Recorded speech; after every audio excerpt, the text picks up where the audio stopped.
नमस्कार मित्रांनो, हिंगलाज माता मंदिर गोविंदनगर।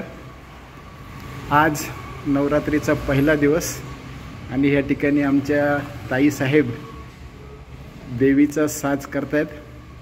खूप धन्यवाद शरयू ताई आणि रूपा भावसार, त्याचबरोबर सुशीला ताई। आपण नवरात्र जे पाहतो त्याच्या मागे प्रत्येक व्यक्ती असते की जे काही दिवसापासून त्याची तयारी करत असतात। संध्याकाळी सगळेच येतात, पण मात्र जी पूजा पाठ त्यानंतर देवीला साज करणे सजवणे हे काही ठराविक लोक करतात। नेमके मी सगळ्यात पहिले आज हिंगलाज माता मंदिरात आलेलो आहे आणि इथून सुरुवात केलेली आहे। धन्यवाद। बरं सांगा। शरयू नांदोडे, आज घटस्थापना झाली आहे।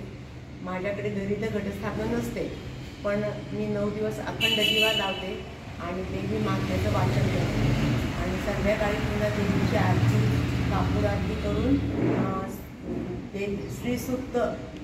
श्रीसूक्त म्हणते आणि देवी अर्चना करते। तसेच इथे दरवर्षीप्रमाणे आम्ही सकाळी देवीचा अभिषेक, नवी साडी, अलंकार प्रदान आणि संध्याकाळी रोज संध्याकाळी रात्री 9 वाजता इथे भावसार भवनमध्ये आरती करण्यात येते। त्यावेळी सगळे समाज बांधव इथे उपस्थित असतात। धन्यवाद।